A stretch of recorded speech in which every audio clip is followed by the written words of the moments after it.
all the affairs of this world are severe and evil, and the wicked prevail. Like it says in Eitz Chaim, the 42nd portal, in the end of the 4th chapter. And this is where we left off. And as we explained, that this is the reason for this is because the energy which ultimately comes into Elam Hazeh is a energy which, we use the expression, it trickles into Elam Hazeh, which means very, very minimal energy enters into this physical world, into Olam Hazeh, and therefore it is just the end of this, the minimal, such minimal amount of chayis of this life force and energy which comes into this world. Therefore, the world on its own doesn't demonstrate its submission to Hashem, its bittul to Hashem, and therefore it's it is kasha. It's severe. It's roim. It's evil. Which means, why would a person want to be a rasha? How can a person be a rasha in the eyes of Hashem? Because he doesn't feel he's in the eyes of Hashem. How could a person demonstrate kashiyut? How could evilness, ra, badness, evilness in the eyes of Hashem is for one reason, because they don't feel they're in front of Him, in the presence of Hashem. Is everybody in the presence of Hashem? Yes. The question is, how close? Again, we won't repeat all the different examples which we tried to use last week in order to illustrate this concept that you can be in the same domain as somebody, but in the same token very distant from the other person. We said two people, two enemies as an example. You could be in the same room in the same domain, but together with that, it could be at a certain point that one has such hatred. Again, let's use it theoretically, because it should not be. We should never hate another person, certainly not another yid. But we're talking about theoretically, when there can't be hatred of two separate people, one can't even look someone in the face. They're so distant despite they're in the same domain. Similarly, Hashem is here, but because the Elam Hazeh, this physical world, is the end game, is the end of all of Seder Ishtalshus. In other words, this whole chain of worlds and the evolving of one world after the other, another one world from the other, which is again in as we explained in the past, the whole idea of Seder Ishtalshus. This is the lowest, doesn't get lower. What does it mean lower? It doesn't mean it's there's the lowest floor, and then the second floor, third floor. It doesn't. It's not obviously higher and lower is not in the context that we understand in this physical world, or perceiving this world, physical world, higher and lower. It means something which is closer, feels the energy of God, as a higher world. Atzilus, Bria. Again, we spoke about these general four worlds. What makes us see this physical world, a tachtin, a lower and inferior world, it's a world which does not feel its own energy, or the energy which is vitalizing it, which is ultimately the godly energy. And that's what makes it an inferior world. Why is it inferior? Inferior because it doesn't stand in submission to Hashem. And the reason why it doesn't stand in submission to Hashem, because it doesn't feel the energy. And why doesn't it feel the energy? And the truth of the matter is, it goes both ways. It's like a catch-22. Because on their own, these people, which again, they are Rishaim. Rishaim is type of people which are called Rishaim. They act like Rishaim. In other words, they distance themselves from Hashem. They don't demonstrate their bittul, their submission to Hashem. And therefore, Hashem removes Himself from them. And if He removes Himself from them, so how are they still alive? How do they still function? Because just the most minimal chayis, most minimal energy, again, we elaborated on this in length last week, comes through just to keep them alive. But that's about it. So therefore, they don't feel the godly presence and energy. Therefore, and that's also why they continue to be Rishaim. And they find this world very comfortable for them, because this is a world which is Ma'elam Hazeh HaTachta, and again, She'ein Tachta L'Matamin, there's nothing inferior. And again, the reason what makes this world is inferior is because it's a world which does not demonstrate or feel not in tune to its own energy which is receiving from God. It shuns away godliness, and the godliness which is giving it life. And therefore, this is what makes it again an inferior world, a world which does not demonstrate and doesn't is not in tune and doesn't demonstrate its own source of vitality. So it seems kind of separate from Hashem, and that's why it's kasha v'ra, it's evil and the wicked dominate in this world.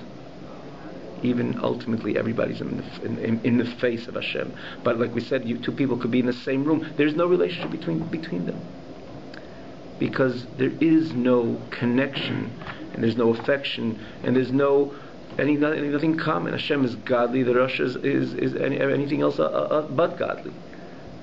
Hashem is a source of purity. The Rasha is anything else but purity. He acts in a very impure, immoral manner. That's what makes him a Rasha. So there's nothing common between him and Hashem. So he's in essence distant from Hashem, even though again there's no such a thing that a person could really go away from or Hashem really a place which you could say is devoid of Hashem. No, Hashem is there, but there's no connection between the two. Therefore, this is the Elam Hazak Hashem B'roi.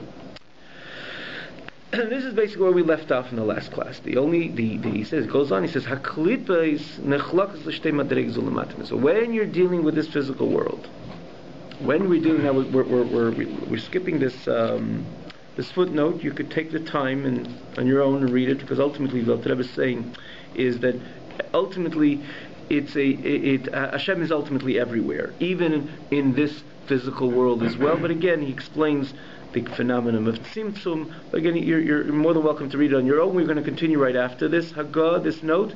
So, which is, he goes on. He says, when you're dealing with a world which is evil, and when you're dealing with a world which is which is severe and evil, and the wicked dominate this world, because in this world there exists the impurity, which exists as a result of the minimal energy which trickles down to this world. So he says, when you're dealing with impurity, there's two levels of impurity, and this we mentioned a few times. Rebbe clearly, whether these two levels are very clear, distinct, the Rebbe compartmentalizes them. There is something which is completely impure, and something which is neutral. Neutral means that it has a bit of good. Now, the Rebbe alluded to this, or even dealt with it, in the first chapter of the Tanya. In the end of the first chapter, he says, Yesh b'hem teiv. There is a world of klipa, there is a world of impurity which still has good within it. It's not completely dark, it's not completely impure, and therefore, what do you gain that it's not completely impure? We as Yidden have the ability to transform, in other words, to expand on the light which exists within this klipa, and reveal more and more of that light which exists within the klipa, and so we can ultimately transform this klipa to kedusha. That's the concept, the phenomenon of neutral, right? You could pull front, you can go back. So it's vulnerable. In other words, it could easily fall back to the lower state of impurity. I'm just saying this generally before we continue in the text over here. It could easily fall back because it's a energy of impurity, but because it has also good within it, we have to extract or find the good and extract the good, or expound on that good, and ultimately transform this level, which is, again, it's a kind of a blurry level. It has light, it has taiv in it. Transform it to kedusha, transform it to holiness. Not only we can, we ought to. This is our mission in this world, to take the klipas nega and transform it to kedusha, as opposed to the lower level of klipa, the lower level of impurity. We must. We're told in the Torah we must stay away from.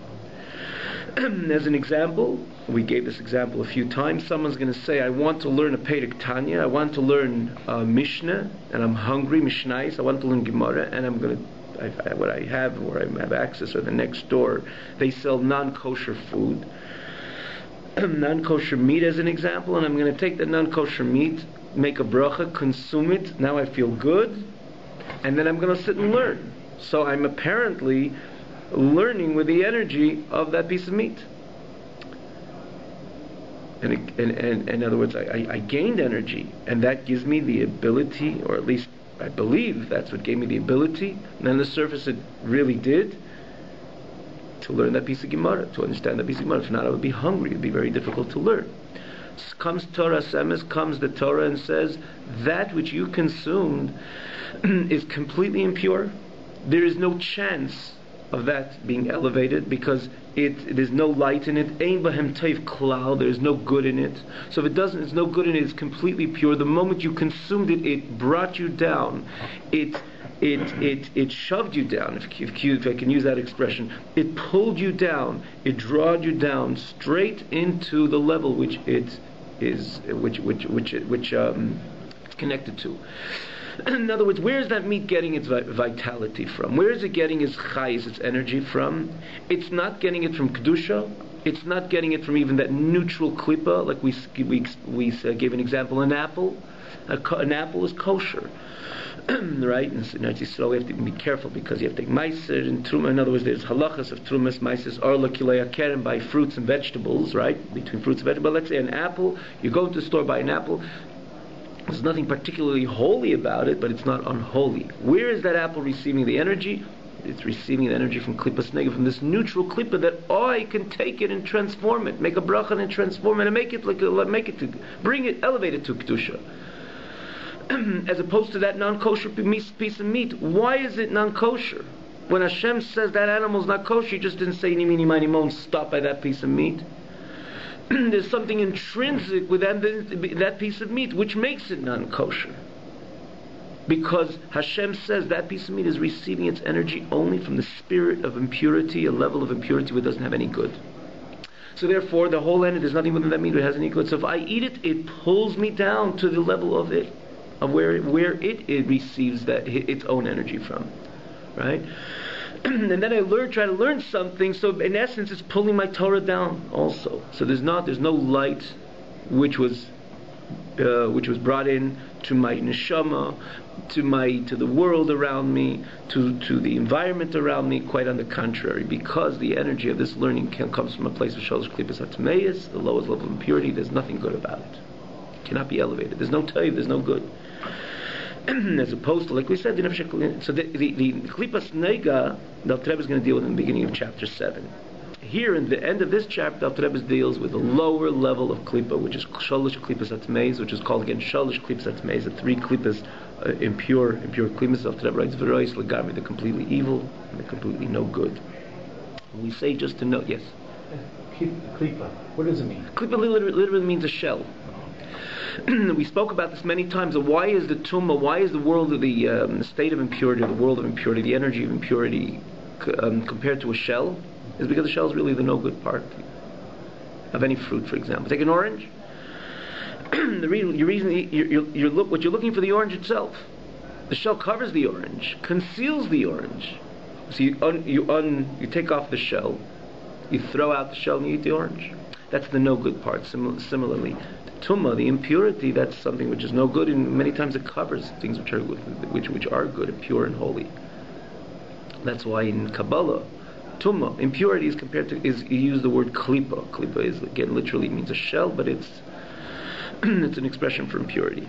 So here the Alter Rebbe, in the end of this chapter, deals with the lower level of klippa, which is again the shalosh klippas hatmeis, the third, the inferior. In other words, the level of klippa which has no good. And then in the next chapter, Perek Zayin, he deals with the neutral klippa, the neutral impurity. Again, we call it neutral because just like again neutral, you can go back and forth. So too, you can transform, elevate, and transform this klippas nega.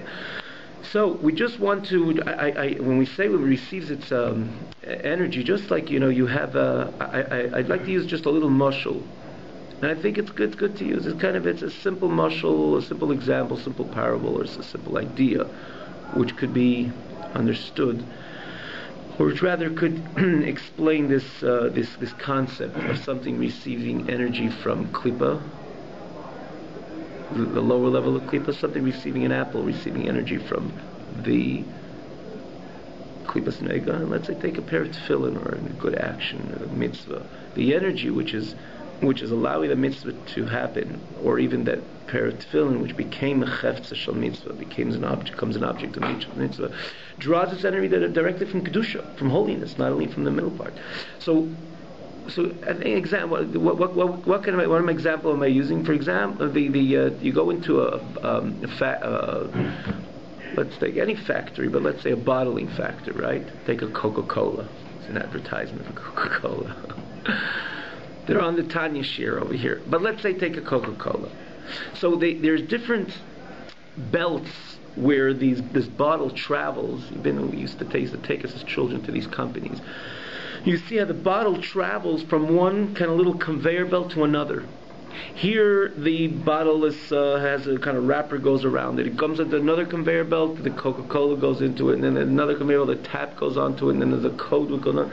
It goes on different travels and different belts, and that is where it connects to again, if it's the label or it's the liquid or whatever they're trying to put on this bottle, in the end it comes out that product and it has everything together, right? So you see over here, it's one thing which is but it's in a different state. It's in a different conveyor belt, so it's receiving something else. It's on this little conveyor belt, so it's receiving the Coca-Cola. It's the cola, the liquid. It's in another conveyor belt, it's receiving the wrapper. Another conveyor belt, it's receiving the code. Similarly, there's energy coming into everything. Nothing could exist without any energy. Can a table exist without energy? Nothing. We spoke about this a few times. Last week we elaborated on this point as well. Nothing is no thing. Nothing could ever exist without any energy which is coming into it. So you look at a non-kosher animal, you say, well, if Hashem says I should not consume it, where is it receiving its energy? Isn't God creating everything? So if God's creating it, it has to have something godly to it. So there's another question: how could there be the phenomenon of complete impurity in God's world? That's a question on its own. But we're not going there. Al Rebbe will deal with it later in other chapters as well. Other chapters.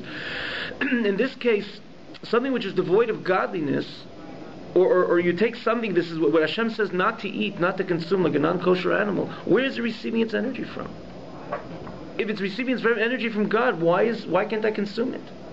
The answer is no. It is on a conveyor belt right now, which is receiving its total energy from Shalosh Klipas Atmeis, from a spirit which is completely impure. Hence, because it's completely impure, you're not allowed to eat it. And again, we said before that Hashem says you're not allowed to eat something that's intrinsic with this object. The reason why you cannot eat it because it's only receiving its energy from this non-pure source. And then you say a pair of tefillin, or an action of a mitzvah. It's in a total different conveyor belt. It's receiving its energy directly from God, therefore it is holy. The energy which is giving the ability, or based on man's choice, the performance of this mitzvah, or maybe the mitzvah itself, the object of kedusha, it's a mezuzah, pair of tefillin. It's receiving its energy from a pure and the utmost pure, godly place and reality. Therefore, again, hence it becomes a davar shebikdusha. The apple, conversely, is receiving its energy from neither of them. It's receiving its energy from this phenomenon which is called klipas nega. It's a certain level of impurity, or it's a certain domain of impurity. It's a certain phenomenon of impurity which is called klipas nega, which its majority it's dark. In other words, it's tamei, it's impure, but it has good within it. And therefore, that apple, it's not a davar kaddish. You don't have to get up, or if the apple falls on the floor, it shouldn't, right? We have to be careful with food, but it's not. You cannot compare apple falling on the floor to a Sefer Torah falling on the floor. They're both physical. Or a pair of tefillin falling on the floor. They're both physical. But this is a davar shebikdusha because it's receiving its direct energy from God, and this is an apple which is receiving its energy from klipas nega. But in the same token, I could make a brach on it. I could eat it l'shem shamayim. I could eat it with a godly purpose. And because it's receiving it on that conveyor belt, as we were using this example, it's receiving its energy from shalosh klipas atmeya, from klipas nego, from that neutral klipa, so it has goodness within itself. Therefore, I could make a bracha, I could elevate it, I could eat it for a godly sake and purpose, and follow through with the godly sake and purpose. And as I'm eating it in order to learn a piece of Gemara, I'm going to learn a piece of Gemara after it. So what's happening is that apple, that Lashon Al Rebbe, becomes a davar shebikdusha. Al Rebbe's Lashon is it becomes ka'ola ka'karban. It becomes like a sacrifice, which is sacrifice on the altar, on the mizbeach, in the Beis Hamikdash. The apple becomes like a sacrifice because I elevated, which I did it. I searched and seeked or extracted or dealt with the good, with the light which is in it, expanded that light, and then it was elevated similar to the pair of tefillin. It becomes davar kaddish. So I'm elevated because I continue the energy which it gave me, besides the bracha, which I made on it, which again on its own elevates it. It elevated me because with that energy I learned a piece of Gemara.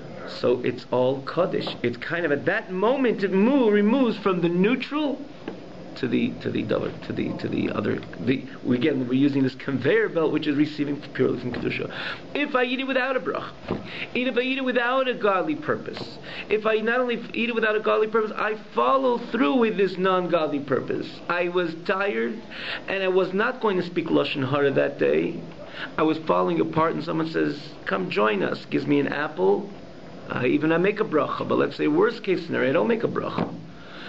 What I'm doing is I'm closing the channels of taiv, of goodness, which exists with that apple, as I didn't make the bracha. And if I consume it without a godly purpose, I'm closing more channels, or more I'm concealing more of the good energy which exists within the apple. And if I follow through with Lashon Hara, because now I have energy, I could sit with you guys and I could speak Lashon Hara because I ate the apple. At that point, I completely shut off the entire all the flows of all the flow of energy, of positive energy which exists in that apple. And right now it dropped. I placed it on the other conveyor belt, which is similar now to the piece of meat, to the non-kosher piece of meat, because I closed all the channels of good which exist within that apple, because again I didn't make a bracha, or even if I did, I didn't for a godly purpose, and I followed with a non-godly purpose, again with that Lashon Hara, which is again that ungodly action, which I received the energy from that apple. So I moved it over to another, to backwards. So I'm saying it because in the end of this Pedic, it'll contribute to our understanding this analogy which we just gave. So let's read it inside. The klipa is divided to two madregas, to two levels. One lower than the other. Madrega tachtena, without Rebbe, is going to begin the inferior, right? You got it? The inferior. So you're looking over here. A madrega tachtena, which is on top of the page. Exactly the words on top of the page. A madrega tachtena, which is in the English would be the lower category. Got it? Consists of the shalosh klipas atmeis legamri, the three klipas which are completely impure, completely evil, completely bad. The eibam tev klal, they have no good within themselves. The chariot of Yecheskel, we know the Yecheskel, there's a whole sefer Tanakh which is called Yecheskel. In the very beginning, he illustrates the different visions which was revealed to him, and one of them was B'merkeves, in the chariot of Yecheskel. He saw, which he deals with there, he saw a ruach sa'ara v'anan godel, a stormy wind and a big cloud, and explained in Kabbalah that was an illustration of the force of impurity, which was again the shalosh klipas atmeis, and that is. It's very forceful. We ought to challenge it, to overcome it, but that energy is what gives us brings us all our challenges in life. But even before that, in other words, it sends us the messages to, God forbid, sin. It sends us the message, it's the energy of the sin that we're able to perform, chas v'shalom, to actualize a sin, may it be an inappropriate thought, speech, or action. It's an energy. Someone thinks something inappropriate is an energy which is allowing the thought to be thought, right? That the person should again go ahead and when a person thinks about something, there's a certain energy which is flowing, which that's what's allowing it to happen, to think rather, or to speak. Someone speaks Lashon Hara. There's an energy which is allowing that speech to be spoken. And similarly, chas v'shalom, someone doesn't aveda. There's something happen. It does not happen on its own.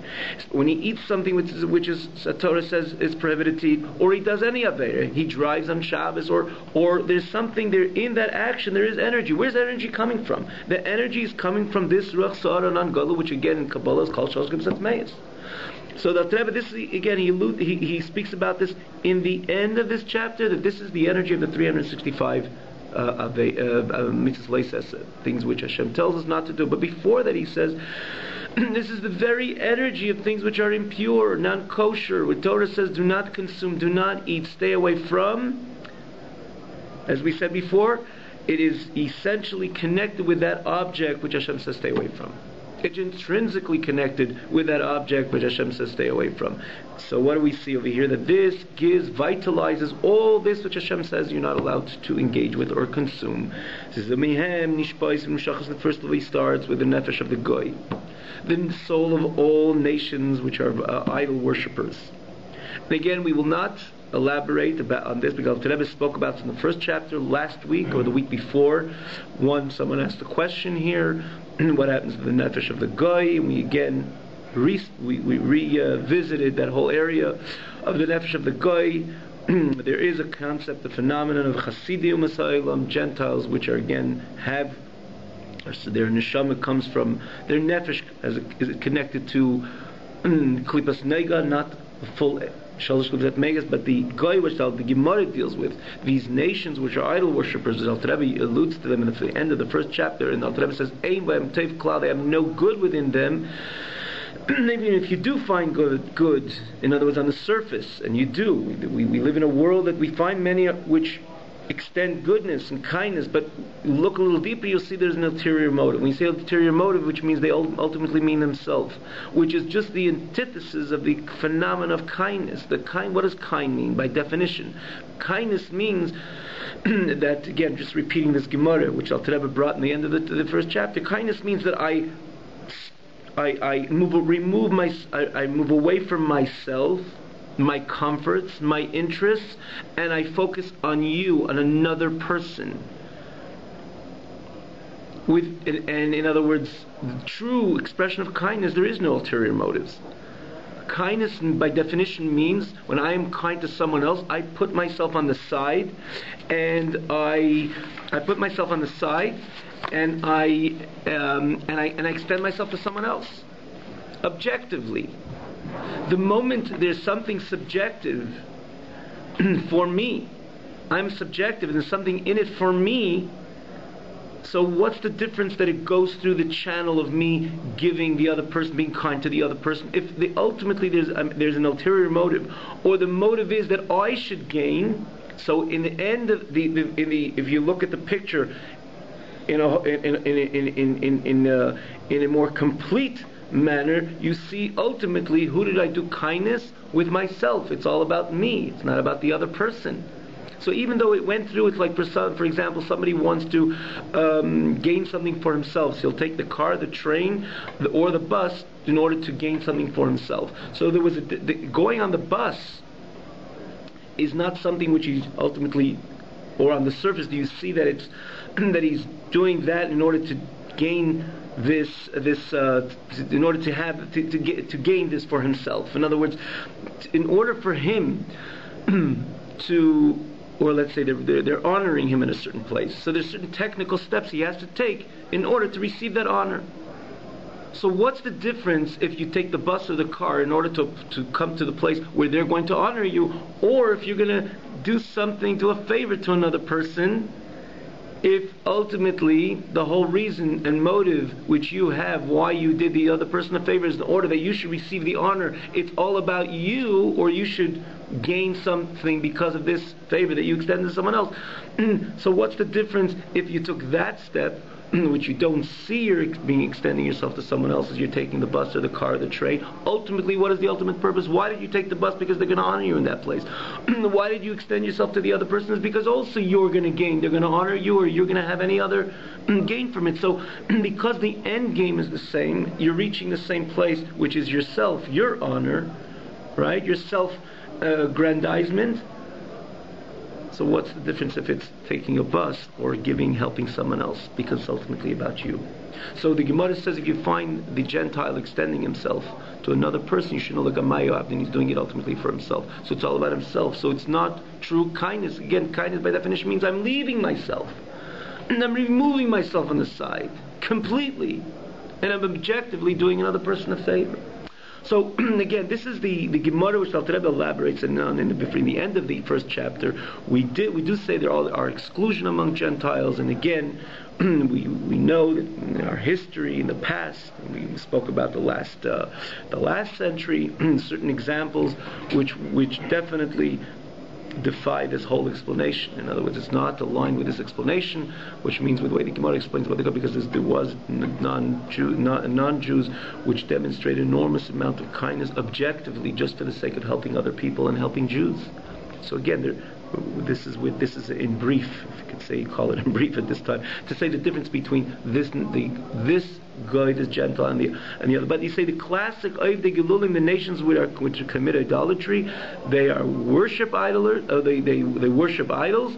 The idol worshippers, they receive their energy because Ein Bahem Tev Klal, because there's no good on the surface or even within. Where are they receiving their energy from? From the Shalosh Klubzat Meis, which has no Tev, which has no good. And the same Divikim Gufam, which gives life to their bodies. And similarly, as we said before, when Hashem says that you're not allowed eating that animal, you're not allowed eating the meat of that animal, is because that meat of that animal is receiving the energy of Shalosh Klubzat Meis. That's why it's not kosher. That is the reason why Hashem says do not consume that, because it's receiving right now. It's on the plate, or that animal on its own, or it's on the plate, it's receiving its energy from Shalosh Klubzat Meis. Do not eat that. Vasur machil, anything which is again called balechayim, which are impure, any animal which is impure, vasur machil, which is prohibited to eat, which Torah prohibits to eat. And similarly, again, here the Alter Rebbe goes, if you notice, he goes from the medaber, the human being, down to the animal, and then he goes the step lower, which is the vegetation. We know everything is divided, the world is divided into the four categories: domim, the inanimate, and then the tzomeach, this which grows, which is basically vegetation, trees, vegetables, etc. And then you have the animal, which again not only grows, but they move from one place to the other. You see more life in them. And then you have the human being, which is called the medaber. He has the gift of speech. So the Rebbe says again, when you're dealing with Shalosh Klubzat Meis, it has so much energy that it's giving chayas to all the idol worshippers, and it's giving chayas to all the animals which Torah said is prohibited to eat. And it's giving chayas, it gives the life and energy with something to Hashem says in the Torah. If the world of vegetation don't eat, for example, the Rebbe says, "Orlo klei akerem." And here you see again this idea which we mentioned before about the conveyor belt. Look how clear it is. Something which is, and this is primarily in Eretz Yisrael, an apple tree. The first 3 years you're not allowed eating. When you plant an apple tree, the first 3 years Hashem says that apple you're not allowed eating. The moment you cross into the 4th year, that apple you're allowed to eat. And not only that, the 4th year it's a mitzvah to take it to Yerushalayim and consume it, and so on. The apple gains a sense of kedusha as well, holiness. You're dealing with a split second essentially, from the 3rd year to the 4th year.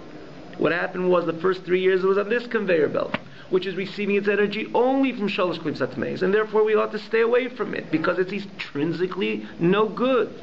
The moment the 4th year comes in, Hashem says, I just flipped it to the other side, and maybe even to the Tzaddik Kedusha, because it's Ma'aseh Sheni. You have to bring it to Yerushalayim, it carries Kedusha. It's the same apple. It's the same exact apple. Or it's the same tree which is producing. It could be, because it's the 3rd, in other words, the fruit which come off the tree, the 3rd is maybe not the same fruit come off the tree of the 4th, but it's the same tree. So what's happening over here? The tree, the same tree, the first 3 years Hashem says it, because Hashem says you're not allowed to eat. The 4th year becomes Ma'aseh Sheni. The 5th year you're still allowed to eat it with the bracha. Right? So what's happening is because the energy which is coming into these apples, those first 3 years, come from Shalosh Klubzat Meis. Let's read it inside. Vikim gufam. Sorry, this is again, Alter Rebbe goes onto the soul of the animal and the body of the animal, similar to what Alter Rebbe writes, the soul of the idol worshipper and the body of the idol worshipper, the soul of the animal and the body of the animal. And then he goes on Vikim chayis, and the energy. And what brings into existence kol machalas asuris, everything which is prohibited, me'atzemeach, again from the world of vegetation. Kimei orlo v'klei akerem, orlo again, which this is the halach of orlo, is the first 3 years of the tree which were prohibited to eat. Why are you prohibited to eat the apple? What's wrong with that apple? The answer, because Torah says the first 3 years not allowed eating it. The reason, because Hashem is telling you that apple right now is receiving its energy from Shalosh Klubzat Meis. In other words, Hashem says you're not allowed eating arla. In other words, Hashem is telling you that that's receiving its energy from Shalosh Klubzat Meis. Hence, stay away from it. And similarly to klei akerem. Klei akerem is again when you mix the seed or the actual the vine fruit and the wheat, and eventually it grows together. It's called kiloi akerem. Hashem says you're not allowed eating it. when these two seeds or these two fruit come together, are combined and grows a tree from that, Hashem is telling you don't eat it. When Hashem says don't eat that Kli HaKerem, in other words, Hashem is telling you that is right now receiving from this, we call it the conveyor belt, which is receiving from Shalosh Klipsat Meiz, the lowest level of impurity. How can you eat it? How can you think you can make a bracha on it? There is no toiv, there's no goodness, there's no light. It's more than that. You can't, from both of them, you can have no benefit at all. That's just not eating. Oh, correct. It's not even not eating, but not in benefit. Which means you see how dark it is. You see how kedusha-less it is. How it's so distant from holiness, and it's so in go, or its soul energy comes from the world of tumah. Thank you. Excellent. Like it says in the Eitz Chaim, the 49th portal. Again, as he divided his sefer into portals, the 6th chapter. Here the Alter Rebbe adds, and with this we conclude the chapter.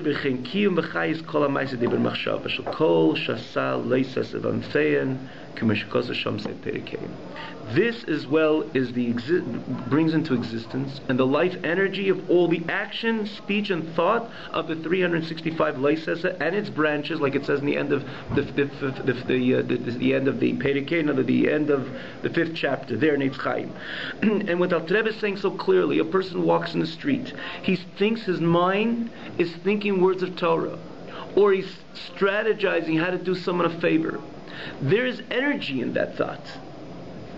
There's enormous energy in that thought. Where is that energy coming from?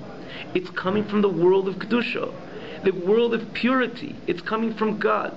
The moment Chas v'Shalom Rachman Litzlan, something catches his eye, and he invests, he allows his thoughts to invest in this inappropriate manner. In other words, with this, we know that in thought it also plays a role in Yiddishkeit. Even in thought, we're going to start from thought. In Hashem, there's certain ideas Hashem says we're prohibited to entertain our mind with. So when something catches our thoughts and we allow the thoughts to go on, in other words, the fact that it came to be, in other words, that I was tested with such a thought, that's realistic, because we're in a world, like we said before, it's a world which the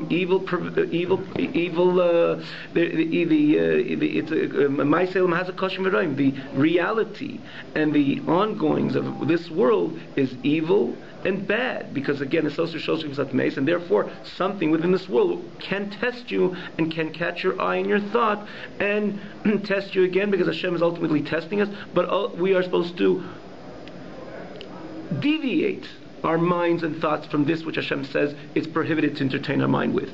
But what if someone lets his mind go? He knows that it's inappropriate. He realizes it's inappropriate, but he lets his mind go. Shall he know, as the Alter Rebbe says, at that moment that you stop thinking that machshava tova, that good thought, or that godly thought, or that Torah thought, which is ultimately a godly thought, at that moment your machshava, the energy coming into your thought, was coming from the world of purity, the world of Kedusha, from God Himself. The moment you change your thoughts, you took your machshava and put it from this conveyor belt into the other conveyor belt. Right now, the energy which is coming into your thoughts, which is allowing that thought process to maneuver, in other words,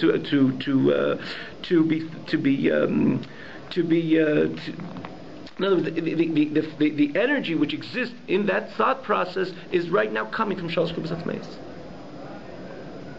So we have to understand, there's enormous, when we decide to change our thought from Chas v'Shalom, from an appropriate thought, or a godly thought, a Torah thought, to something which is inappropriate, it's not just something, okay, now I'm thinking this, something I'm thinking, you threw yourself, you took the machshava, the koach machshava, the energy of thought that Hashem gifted you, you pulled it away from the world of purity and you put it on the other conveyor. But right now, those thoughts, which is, again, we understand, when someone thinks something, there's energy which is coming in, because if there wasn't energy, you would not be able to think. The fact that you're thinking, there's energy which is coming through. But where is the energy coming through right now? The energy is coming from Shalosh Klipsat Meiz, the same energy which gives life to that non-kosher animal, or something which Torah says stay away from, is right now entering into your thought. Similarly, when, again, that's machshava, similarly when someone speaks words of Torah, the words when he speaks. We don't have to explain how much energy exists within speech. There's enormous energy which exists because it's a koach of a nefesh. And see, again, we see it evidently. There's energy which exists within speech. Where's the energy coming from?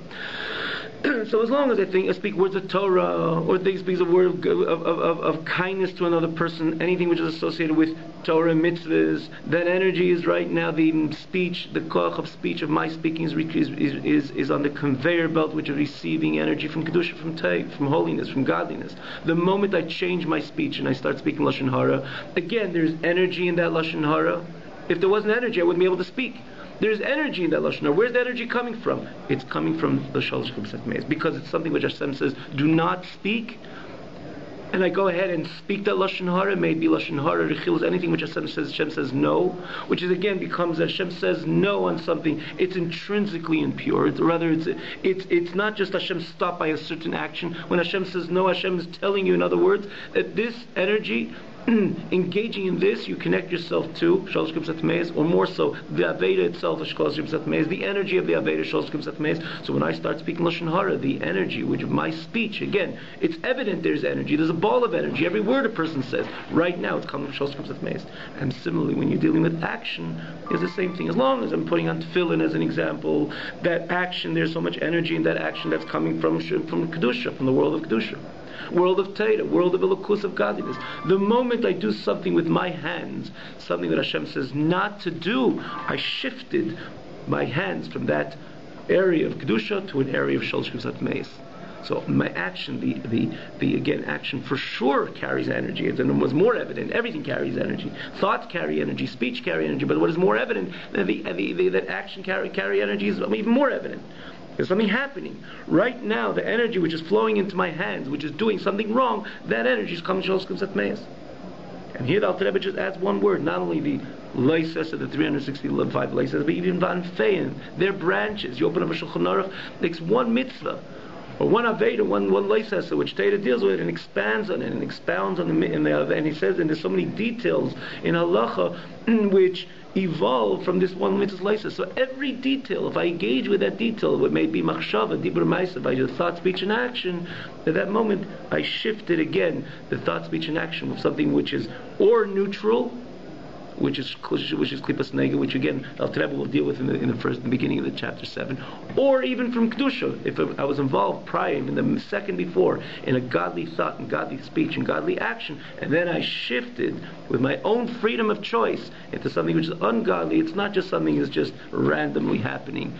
Shall we know right now you flipped yourself onto a new conveyor belt, which is unfortunately receiving from the complete world, rather, of impurity, Shalosh Kibsat Meis, she'ein b'hem tov klal, there's no good at all.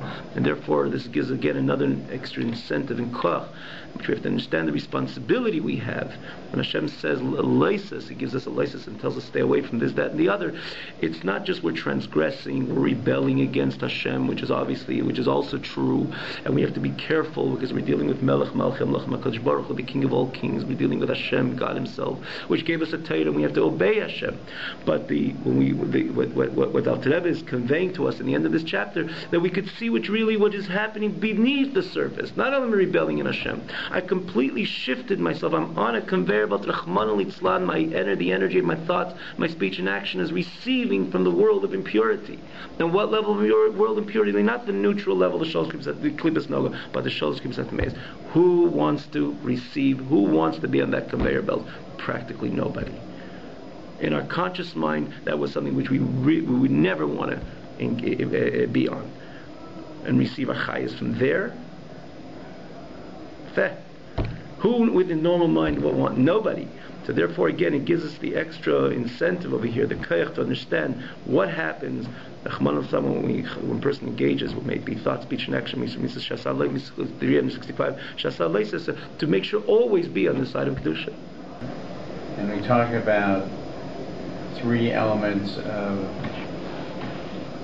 negativity here as well.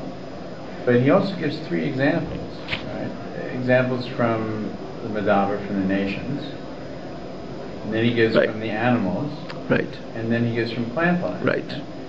The one he gives from the nations, in some ways, is the smallest caution we have. Know what the motivation is. know their motivation is for themselves. Right. It doesn't say you can't do business with them, you can't have commerce, whatever. Right? Know where they're coming from. That's what. Interesting. Go ahead. Yeah, very interesting. And the second one, he doesn't bring Basar B'Challah.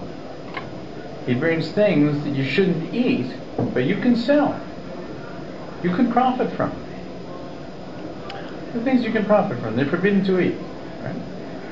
And the last one, which he brings from the inanimate objects, you can't benefit from in any way.